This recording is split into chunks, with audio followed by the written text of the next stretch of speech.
Teng teng teng teng teng teng teng teng teng teng.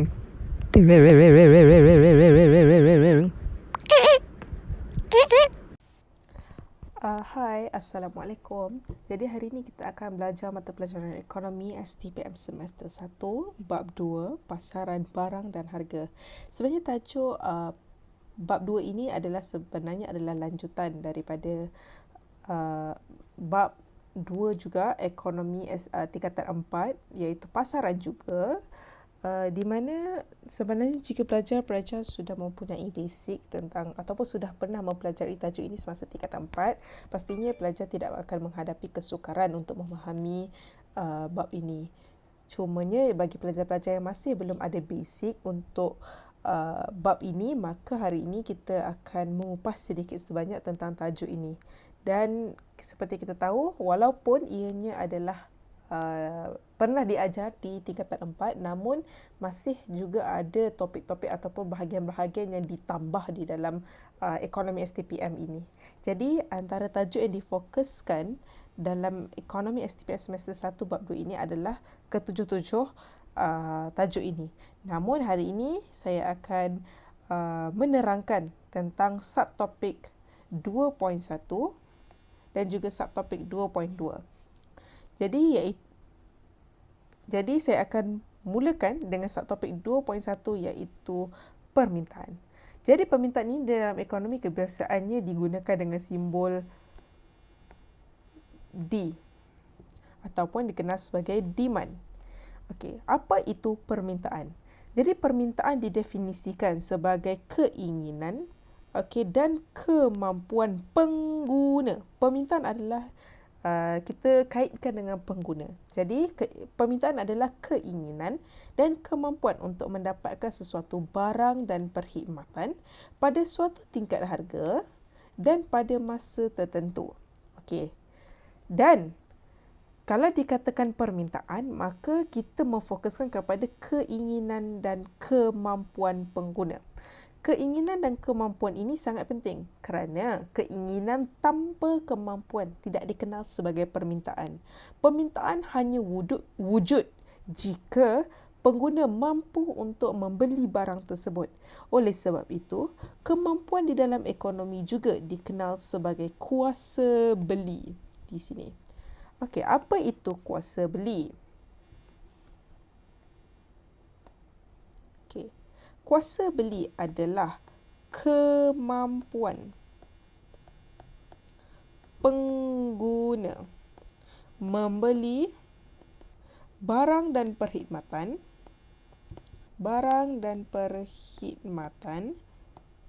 dengan sejumlah pendapatan boleh guna.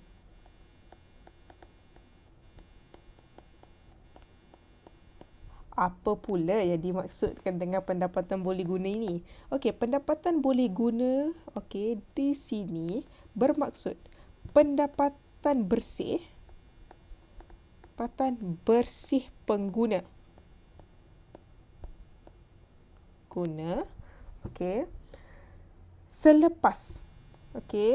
Selepas ditolak semua cukai. Tak kisahlah cukai individu ke cukai apa sekalipun, pendapatan yang pengguna terima, contoh daripada pekerja mempunyai pendapatan, pendapatan ini akan ditolak dengan segala jenis cukai. Setelah ditolak dengan semua cukai, barulah pengguna boleh menggunakan lebihan wang untuk membeli barang dan perkhidmatan. Itulah yang dikatakan pendapatan boleh guna. Okey. Seterusnya, di dalam bab subtopik permintaan ini juga, kita memfokuskan kepada hukum permintaan. Apa itu hukum permintaan? Okey, hukum permintaan ini kita kaitkan hubungan antara harga dan juga kuantiti diminta. Kuantiti diminta ini adalah kuantiti permintaan. Berapa banyak jumlah barang yang pengguna minta pada suatu tingkat harga. Dan hubungan ini bersifat sonsang ataupun negatif. Kenapa dikatakan sebagai bersifat sonsang atau negatif? Kerana jika harga meningkat, maka pengguna akan mengurangkan permintaan ataupun kuantiti diminta. Jika harga adalah menurun ataupun berkurang, maka pengguna akan meningkatkan kuantiti diminta. Kenapa?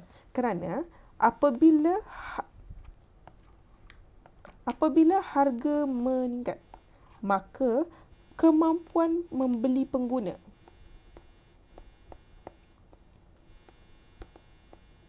beli akan menurun, menyebabkan pengguna mengurangkan kuantiti diminta. Begitu juga jika harga menurun, maka kemampuan membeli pengguna akan meningkat, menyebabkan mereka akan meningkatkan permintaan. Kerana kita tahu pengguna ini mempunyai pendapatan yang terhad kerana mereka hanya mempunyai pendapatan boleh guna yang terhad setelah ditolak cukai dan sebagainya. Menyebabkan kemampuan membeli juga adalah terhad. Jika harga meningkat, maka kemampuan mereka untuk membeli sesuatu barang atau perkhidmatan akan berkurang, menyebabkan mereka akan mengurangkan kuantiti pembelian mereka. Begitu juga kalau contoh harga menurun, kemampuan membeli mereka meningkat. Mereka ada lebihan wang, maka mereka boleh menambah kuantiti terhadap sesuatu barang itu, kuantiti permintaan bagi sesuatu barang itu. Itu adalah konsep dalam hukum permintaan. Bagaimana pula kalau contoh kita nak melukis keluk, sebab kita kena faham setiap konsep dalam ekonomi itu kebanyakannya perlu dibuktikan dengan keluk. Maka saya akan tunjukkan cara bagaimana kita melukis keluk permintaan. Sebelum kita lukis keluk permintaan, kita kena tahu apa elemen yang kena ada dalam keluk permintaan. Elemennya, yang pertama, kita perlu label. Ada 4 benda yang kita perlu label. 5 label. Pertama adalah harga ataupun label pada paksi Y. Kemudian kita perlu melabel asalan. Asalan ini adalah kosong di graf ataupun di keluk. Kemudian kita perlu menulis kuantiti diminta di keluk tersebut. Dan kita mesti ada skala ataupun boleh kata kita kena tulis nombor pada graf. 4 benda yang kita kena tahu. 4 benda, bukan 5, 4. Sekarang kita start dulu. Kita tengok harga. Kita kena labelkan harga. Kita akan labelkan harga di paksi Y, iaitu di sini. Harga. Dalam kurungan RM. RM adalah sangat penting. Jangan tinggal sebab label ini penting kerana ia ada markah. Jika tertinggal, maka guru-guru atau pemeriksa akan menolak markah daripada label tersebut. Menolak satu markah kalau tak silap saya. Kemudian kita perlu tulis juga kuantiti diminta. Ataupun dalam kurungan adalah unit. Jika contoh pelajar terdesak atau tidak ada masa, contoh dalam exam tidak ada masa untuk melukis ataupun menulis terlalu banyak, pelajar boleh terus letak di sini P. Boleh gunakan simbol P. P membawa maksud harga. Manakala di sini boleh tulis QD. Tetapi unit di sini perlu juga wajib diletak. Ini adalah wajib diletak. Tetapi jika tak sempat nak tulis harga dan kuantiti diminta, bolehlah menggunakan simbol. Dan seterusnya kita kena juga ada asalan. Jadi asalan di sini kita dah ada kosong. Now kita nak tulis skala. Saya akan berikan contoh untuk jadual daripada permintaan ini.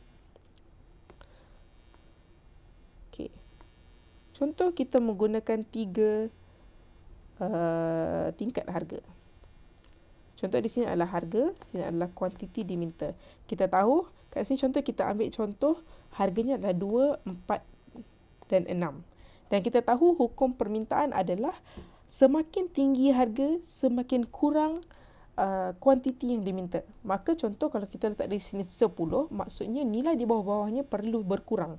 Jadi di sini contoh kita ambil 6 dan sini kita ambil 2. Jadi sekarang kita plotkan pada graf. Seperti kita plot dalam mana-mana soalan. Dalam mana-mana soalan graf. Sama sahaja. Jadi kita plot. Contoh kita ambil harga adalah 2, 4 dan 6. Kuantiti diminta disebabkan ini adalah sifar 2. Jadi kita boleh guna skala 1 cm kepada 2 unit. Di sini juga perlu ada perkataan unit. Ini adalah RM. Okay. Now kita boleh letak 2, 4, 6, 8, 10. Okay. Now kita dah ada graf. Kita boleh start plot titik. Jadi plot titik di sini adalah 2 dengan 10. Jadi kita boleh gunakan 2 dan 10. Contoh di sini kita ambil 2 dengan 2 dengan 10 di sini. Kemudian 4 dengan 6. Dan kemudian 6 dan 2. Okey. Now, kita boleh plot macam biasa. Kita di sini satu. Sebab kita nak plotkan dia. Dan kita boleh letak label lah. Contoh kalau kat sini, kalau kita nak letak A, boleh letak A ke W ke X ke Y ke Z ke, apa-apa sahaja. Tapi saya guna A, B, C. Jadi kemudian kita sambungkan setiap titik. Sama macam matematik. Sekejap, okey. Sambungkan. Now kita dah ada graf. Kita dah ada keluk kita. Dan satu lagi, saya terlupa, jangan lupa label di sini adalah DD yang menunjukkan ia adalah keluk permintaan. Okey. Now, apa yang you kena faham dalam keluk ni adalah keyword dia. Yang pertama, keyword bagi keluk ini. Pertama, dia adalah bersifat songsang. Di mana, apabila harga meningkat, maka kuantiti akan berkurang. Ini yang pertama. Yang kedua, dia adalah mencerun ke bawah dari kiri ke kanan. Sebab dia seolah-olah mencerun ke bawah, ke begini. Jadi, kita mengandaikan dia adalah keluk yang mencerun ke bawah dari kiri dan ke kanan. Dan kita mengatakan bahawa dari titik B ini, pergerakan daripada titik B ke titik C, dikenal sebagai pengembangan permintaan. Manakala dari B ke A ini dikenal sebagai penguncupan permintaan. Itu yang kita perlu tahu dalam keluk permintaan. Ini adalah keyword dia. Dan dia sangat, boleh kata, dia landai jugalah. Boleh kata permintaan pasaran adalah keluk yang landai ataupun keluk yang tidak terlalu curam. Jadi di situ adalah konsep yang you perlu tahu dalam keluk permintaan. Now, kita dah habis sampai hukum permintaan. Seterusnya, setelah mengetahui definisi dan juga hukum permintaan, kita kena faham di dalam pasaran, permintaan terhadap sesuatu barang atau perkhidmatan itu sentiasa berubah-ubah. Bergantung pada situasi dan juga keadaan, dan ia dipengaruhi oleh pelbagai faktor. Dan dalam ekonomi yang kita pelajari, terdapat dua faktor yang utama yang mendorong kepada perubahan permintaan pengguna terhadap sesuatu barang atau perkhidmatan. Faktor yang pertama adalah faktor harga barang itu. Apa yang dimaksudkan dengan faktor perubahan harga barang itu? Ini bermaksud, perubahan dalam kuantiti diminta terhadap sesuatu barang atau perkhidmatan boleh berlaku, disebabkan oleh berlakunya perubahan dalam harga barang itu sendiri. Sebagai contoh, macam saya cakap, macam tadi, Apabila harga meningkat, okey, kemampuan membeli pengguna membeli ataupun kuasa beli pengguna akan berkurang, menyebabkan pengguna terpaksa mengurangkan kuantiti diminta. Okey, begitu juga sebaliknya, apabila harga menurun, maka kemampuan membeli pengguna meningkat, menyebabkan berlakunya peningkatan dalam kuantiti diminta, dan ia dibuktikan melalui graf ini.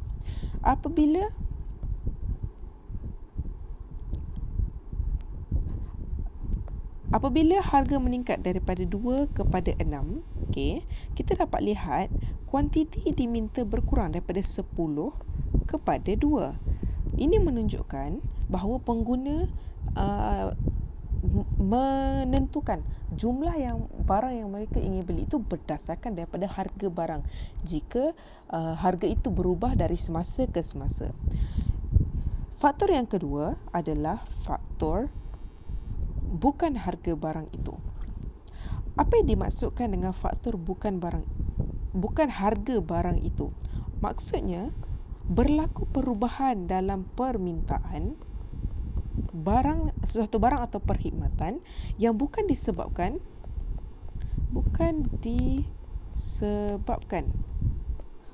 oleh perubahan harga barang tersebut. Ini bermaksud pada suatu keadaan, harga adalah tetap dan terdapat faktor lain yang menyebabkan berlakunya perubahan dalam permintaan terhadap sesuatu barang atau perkhidmatan. Jadi di bawah faktor bukan harga barang itu, ia dibahagikan kepada faktor-faktor yang lebih kecil, iaitu 9 faktor di bawah faktor bukan harga barang itu. Sebenarnya 6 faktor yang pertama ini sudah diajar semasa di peringkat SPM. Jadi pelajar-pelajar yang sememangnya sudah belajar di peringkat SPM memang tidak akan ada masalah untuk memahami. Tetapi di peringkat STPM dia menunjukkan tambahan 3 faktor lagi, iaitu pengiklanan, agihan pendapatan dan jumlah penduduk. Namun saya akan explain satu-satu daripada awal. Jika untuk faktor harga barang lain, apa yang dimaksudkan dengan faktor harga barang lain? Faktor ini menunjukkan ataupun menerangkan bahawa perubahan dalam permintaan terhadap sesuatu barang dipengaruhi ataupun disebabkan oleh perubahan dalam harga barang lain. Dan di dalam faktor ini, ia dipecahkan kepada 2 jenis barang, iaitu barang pengganti dan juga barang penggenap. Apa itu barang pengganti? Barang pengganti ialah barang-barang yang mempunyai sifat yang hampir sama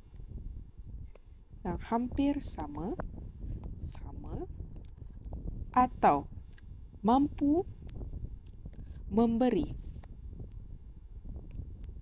kepuasan yang hampir sama kepada pengguna.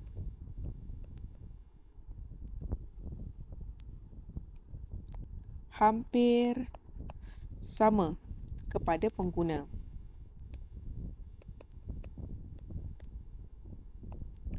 Sebagai contoh, contoh seperti ayam dan daging. Bagaimana ia mempengaruhi antara satu sama lain? Sebagai contoh, jika harga daging meningkat. Jika harga daging meningkat, maka kemampuan membeli pengguna terhadap daging akan berkurang.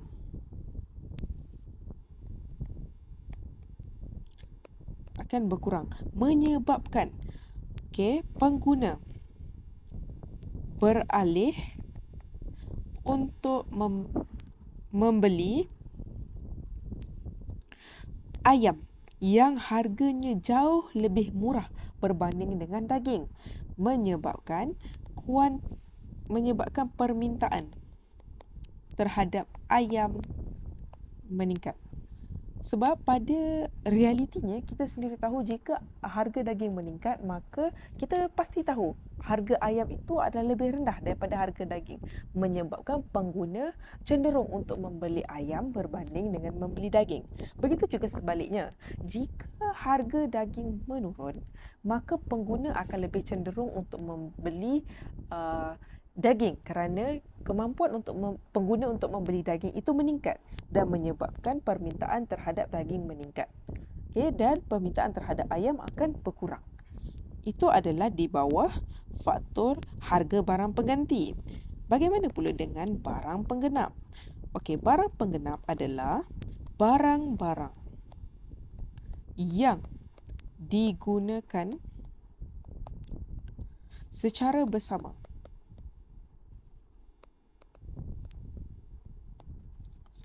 Contoh, printer dan ink.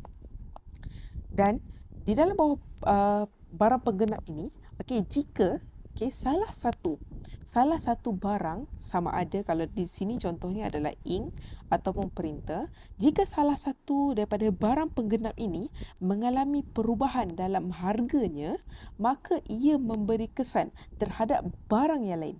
Sebagai contoh, jika harga ink meningkat, maka ia akan memberi kesan terhadap permintaan printer, di mana permintaan terhadap printer akan berkurang.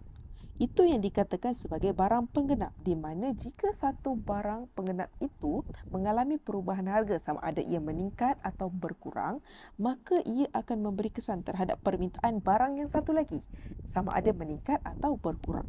Itulah yang kita tahu daripada, yang kita boleh faham daripada barang penggenap. Okey, faktor seterusnya adalah faktor pendapatan pengguna. Faktor pendapatan pengguna ini sangat senang. Jika pendapatan pengguna meningkat, maka kuasa beli pengguna akan meningkat. Menyebabkan pengguna akan menambahkan permintaan terhadap sesuatu barang. Begitu juga sebaliknya, jika pendapatan pengguna berkurang, maka kuasa beli pengguna akan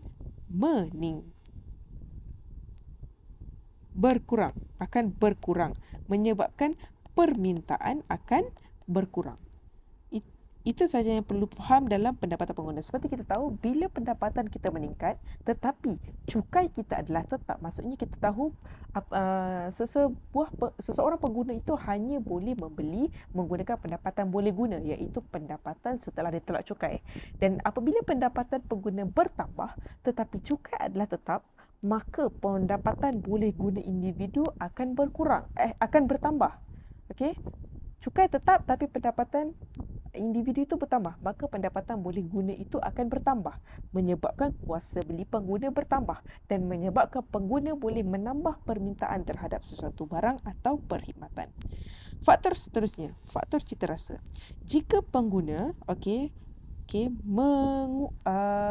mempunyai citarasa terhadap sesuatu barang, ataupun baginya sesuatu barang itu boleh memberikan kepuasan kepada dia, maka dia akan menambah permintaan terhadap barang tersebut. Dan jika citarasa pengguna semakin berkurang terhadap sesuatu barang, maka mereka akan mengurangkan permintaan terhadap barang tersebut, walaupun pada ketika itu harga adalah tetap, maksudnya tidak ada perubahan dalam harga. Faktor seterusnya adalah faktor jangka masa hadapan. Di sini penerangan dia adalah apabila pengguna menjangkakan harga sesuatu barang itu, harga barang itu akan meningkat pada masa hadapan, maka dia akan menambah permintaan pada masa sekarang, menyebabkan permintaan bertambah.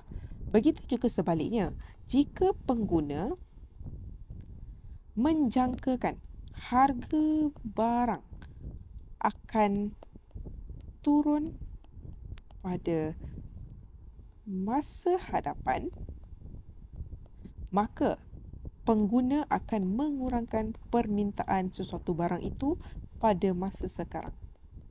Kerana kita tahu jika pada masa hadapan harga lebih murah, pasti kita akan beli pada masa hadapan kerana kita dapat membeli dengan kuantiti yang jauh lebih banyak daripada masa sekarang. Okey, sebab itu pengguna sangat-sangat pengguna secara realitinya akan membeli barang yang lebih murah. Jadi jika dijangka pada masa hadapan akan lebih murah, maka dia akan beli pada masa hadapan untuk membuat stok dan sebagainya. Okey, faktor yang seterusnya adalah dasar kerajaan. Dasar kerajaan di sini adalah merujuk kepada dasar kerajaan yang melibatkan cukai.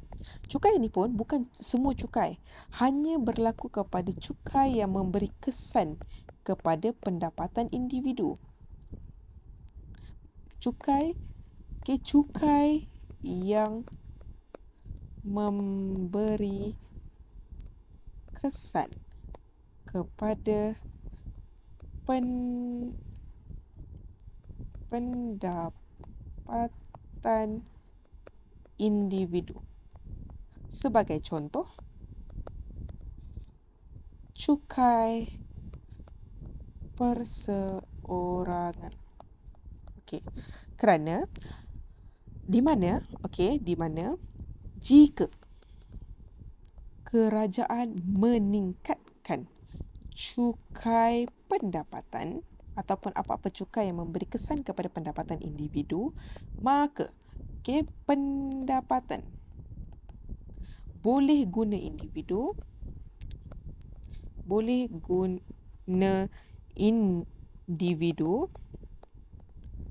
akan berkurang.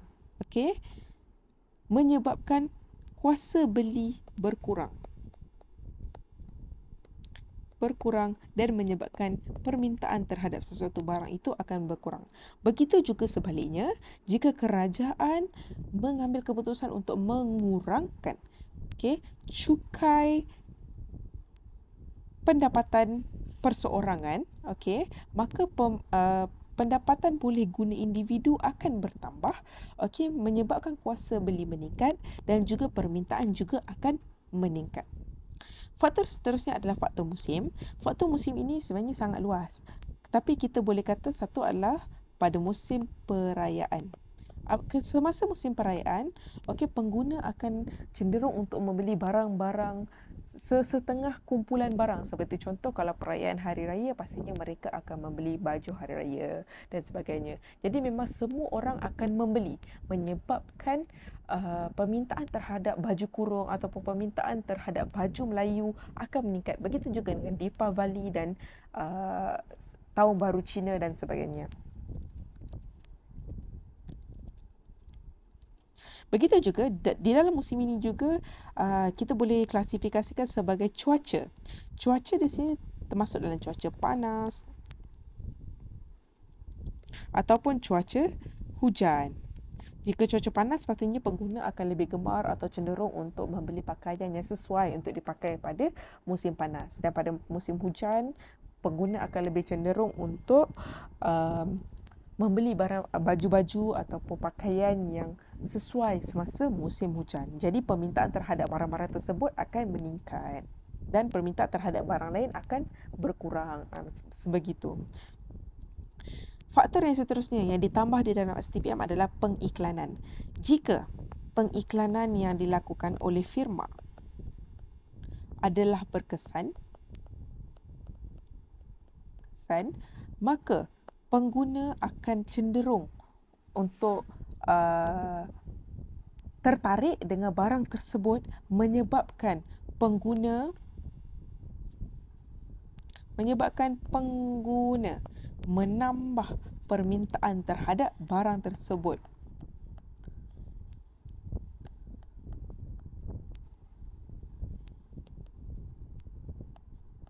tersebut. Namun jika pengiklanan itu kurang berkesan dan tidak dapat menarik perhatian pengguna, maka agak sukar bagi pengguna ataupun mungkin pengguna tidak gemar ataupun tidak mahu mengeluarkan duit atau membeli barang-barang yang diiklankan itu, menyebabkan permintaan terhadap barang tersebut berkurang. Faktor seterusnya adalah agihan pendapatan. Dalam faktor agihan pendapatan ini, kita cenderung untuk memberi fokus kepada barang mewah.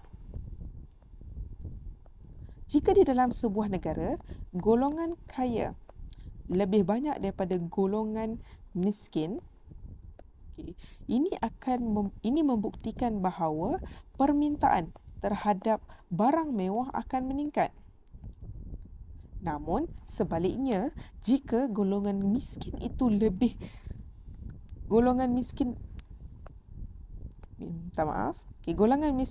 besar daripada golongan kaya, maka permintaan terhadap barang mewah akan berkurang. Faktor yang terakhir adalah faktor jumlah penduduk. Jika di dalam sebuah negara itu jumlah penduduk adalah besar, maka permintaan di dalam negara itu akan meningkat. Begitu juga sebaliknya, jika jumlah penduduk di dalam sebuah negara itu adalah kecil, maka permintaan terhadap suatu barang atau perkhidmatan akan berkurang. Jadi ini adalah kesemua sembilan faktor di bawah faktor bukan harga barang itu. Dan kita mesti ingat satu perkara yang penting di sini. Faktor bukan harga barang itu bermaksud permintaan terhadap sesuatu barang itu berubah, bukan disebabkan oleh perubahan harga. Maksudnya harga adalah tetap, tetapi ada faktor lain, faktor luaran yang menyebabkan pengguna cenderung untuk menambah atau mengurangkan permintaan terhadap barang tersebut. Sebab dalam soalan, pelajar selalunya keliru. Yang mana satu graf yang betul? Sama ada graf yang ini ataupun graf yang satu lagi. Sebab itu di dalam tajuk permintaan ini ada dua jenis graf yang kita akan pelajari sekejap lagi. Jadi pelajar perlu tahu faktor-faktor yang ditanya di dalam soalan itu sama ada classify. Kita kena classify sama ada faktor ini adalah faktor disebabkan oleh harga atau faktor yang disebabkan oleh bukan harga. Selepas itu, barulah ia memudahkan kita untuk menentukan sama ada mana satu keluk yang perlu digunakan dalam exam. Jadi, seperti yang saya kata tadi, dalam setiap statement mesti ada keluk. Bila ada keluk, kita kena faham keluk itu ada dua. Ada dua jenis keluk. Satu adalah keluk di mana keluk yang membuktikan faktor itu berubah disebabkan oleh harga barang itu. Ada satu lagi keluk di mana keluk yang menyebabkan faktor yang menyebabkan peralihan keluk yang disebabkan oleh bukan harga barang itu, di mana harga adalah tetap. Kita akan go through satu-satu keluk tersebut. First, kita akan pergi dulu keluk bagi faktor harga barang itu. Sebenarnya keluk bagi faktor harga barang itu adalah yang ini. Ini dia keluknya. Maksudnya hanya ada satu keluk sahaja. Hanya ada satu keluk sahaja di dalam satu graf. Tetapi berlaku perubahan dalam kuantiti diminta. Bagi barang tersebut. Bagi barang itu sahaja. Berlaku perubahan dari segi titik. Perubahan titik. Nampak tak? Titik yang bergerak. Keluknya masih ada satu. Hanya titik sahaja yang bergerak. Jadi ini adalah dia punya keluk untuk faktor harga barang itu, perubahan harga barang itu. Kalau contoh, seterusnya adalah untuk faktor bukan harga barang itu. Maksudnya keluk bagi faktor bukan harga barang itu. Jadi keluknya kita, seperti saya kata tadi, sebelum mula melukis, kita kena masukkan elemen dia dahulu. Kita label dulu. Contoh kat sini kita ambil, kat sini harga RM. Kat sini kuantiti unit. Jangan lupa asalan. Now kita ambil satu harga. Contoh kita ambil harga RM4 adalah harga tetapnya. Kita tahu faktor bukan harga barang itu menunjukkan bahawa harga adalah tetap. Tetapi kuantiti yang berubah. Maka kita ambil harganya adalah 4. Jadi kita pun straight je. Harga adalah tetap. Tiada perubahan harga. Hanya ada satu line harga sahaja. Kemudian, kalau contoh, pada asalnya, kuantiti asal sebelum berlaku apa-apa perubahan adalah RM4 pada kuantiti 6 di sini.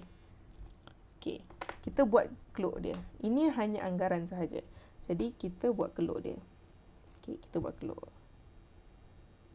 Di sini. Harga adalah tetap pada sekarang. Okey. Okey. Tiba-tiba.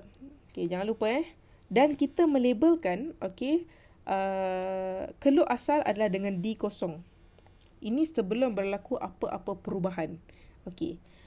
Dalam soalan sekalipun, you kena lukis dia punya asalan, which is D kosong dia. D kosong. Kena buat keluk asalan ini. Ini adalah penting. Kerana dalam soalan kebiasaannya dia akan berikan soalan tentang apa faktor yang menyebabkan perubahan dan dia suruh you lukis keluk untuk menunjukkan bahawa perubahan dalam faktor tersebut menyebabkan perubahan ataupun peralihan keluk. Okey, kemudian tiba-tiba pendapatan pengguna bertambah. Tetapi pada ketika itu, harga adalah tetap.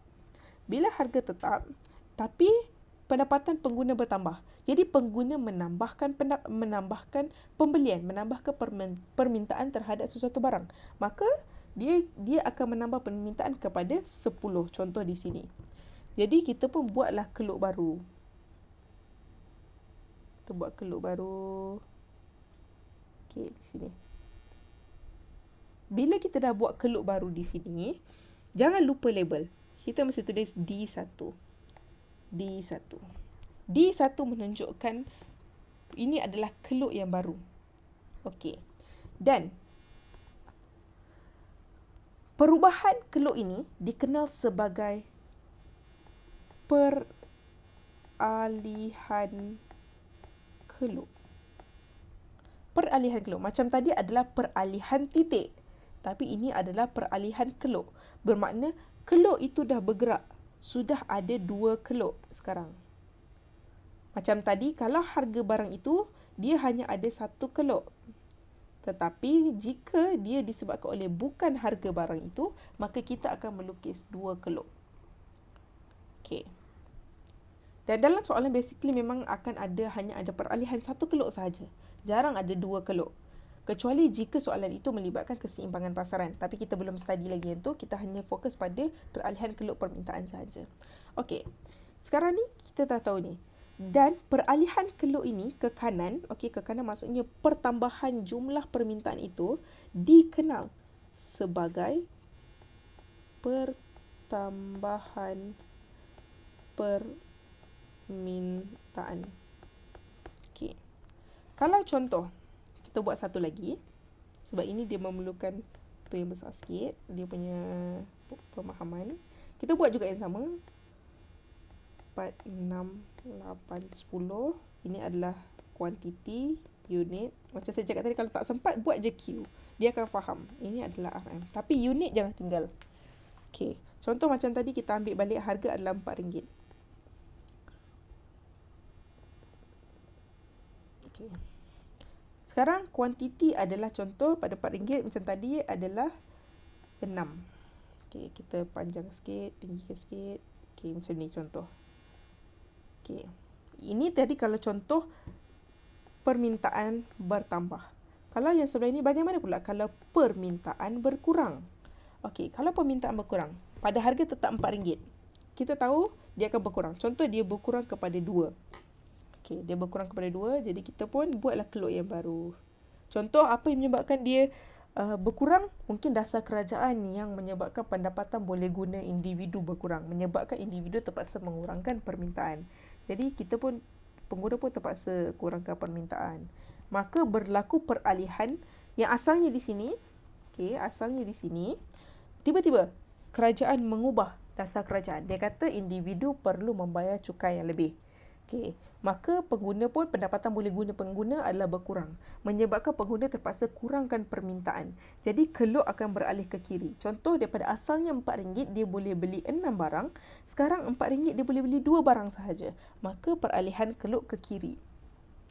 Jadi ada Keluk baru dipanggil kalau you buat satu Keluk ni hanya ada 2 Keluk, contoh cahaya ni ada 2 Keluk, you boleh letak D1, D1. Kalau contoh, dalam satu graf ni, dia buat ada 3 Keluk. You akan tulis ini sebagai D2. Okay, itu yang senang lah. Tapi sekarang, kita buat ada 2 Keluk saja. Jadi, kita gunakan D1.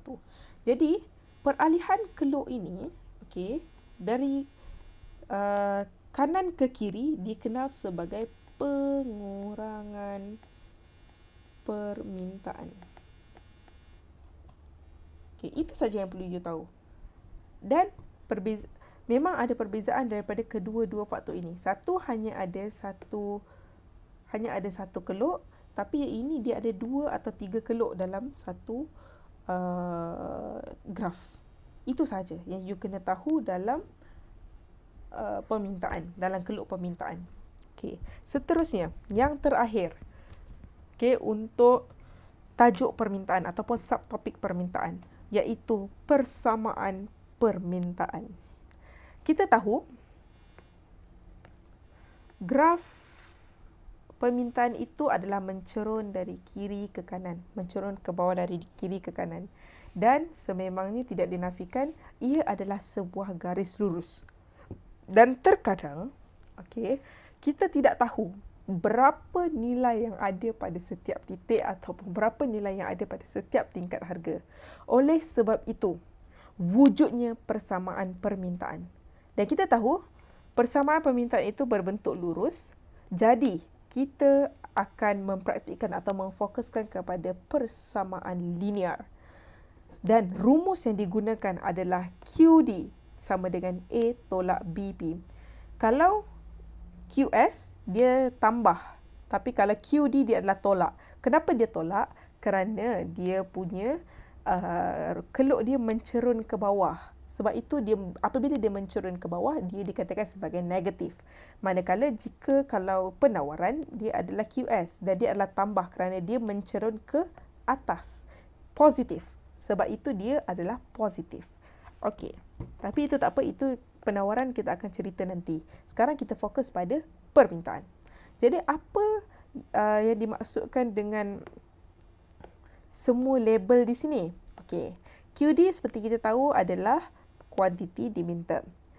A di sini bermaksud kuantiti pada paksi X. Kuantiti ataupun kuantiti pada paksi X apabila harga adalah kosong. Contoh, pada kuantiti X, kita tahu persamaan linear pasti akan menyentuh pada setiap paksi. Contoh, kalau permintaan, ada keadaan dia menyentuh pada paksi X. Okey, apabila dia menyentuh pada paksi X di sini, okey, kita menyatakan bahawa dia adalah A. Okey, dia adalah A. Di sini adalah A. B pula di sini. B di sini bermaksud kecerunan. Kita tahu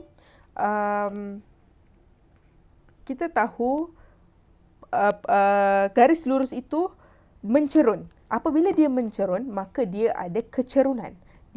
Kalau dalam matematik dipanggil M. M sama dengan kecerunan. Tapi dia dalam ekonomi dipanggil sebagai B. Okay, A dan B. A adalah yang memintas pada paksi X. Manakala B adalah kecerunan. Okey. Now kita tengok soalan yang berkaitan dengan rumus ini. Okey. Ini adalah soalan yang diambil daripada buku Pra-University Teks STPM Ekonomi Mikroekonomi Penggal 1. Okey. Yang adalah daripada soalan ini. Daripada buku tersebut. Jadi, bila dapat soalan seperti ini, ada 3 cara yang you boleh gunakan untuk mencari jawapan dalam soalan ini. Cara yang pertama adalah kita menggunakan persamaan serentak. Persamaan serentak bermaksud kita mencari dua persamaan. Saya yakin ramai yang dah tahu apa itu persamaan serentak dan ramai yang dah telah belajar dalam matematik. Maka kita dah boleh jawab soalan ini. Okey, sekarang kita kena bina dua persamaan. Bila dia kata bina dua persamaan, kita berbalik pada konsep rumus. QD sama dengan A tolak BP. Kita dah tahu kat sini kuantiti diminta adalah QD, manakala harga adalah P. Dan persamaan serentak dilakukan apabila kita mencari dua pemboleh ubah yang kita tak tahu nombor dia. Jadi, kita boleh bina dua persamaan daripada maklumat yang diberi. Kita boleh buat persamaan yang pertama. Okey, persamaan yang pertama.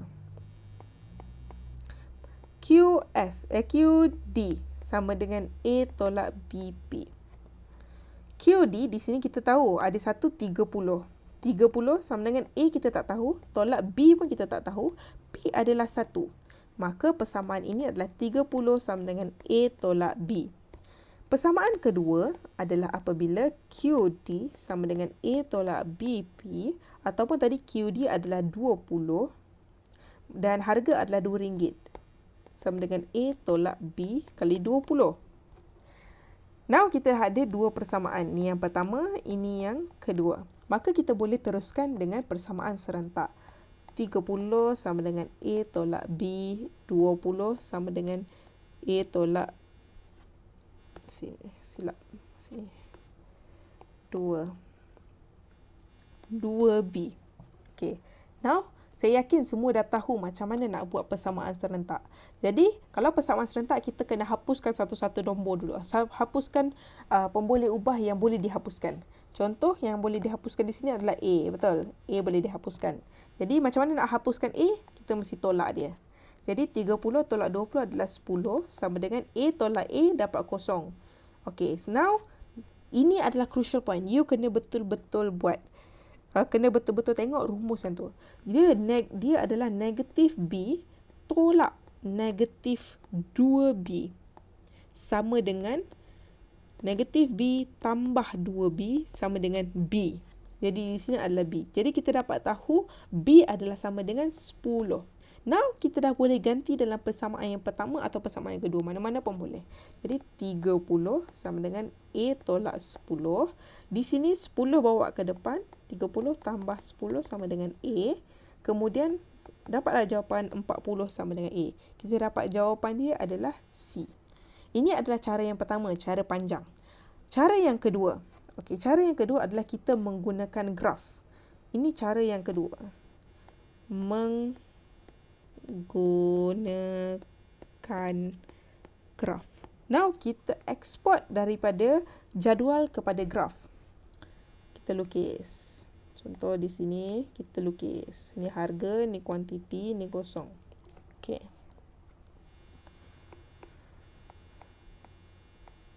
Okey. Kita export dari RM1 kepada RM2. 1, 2.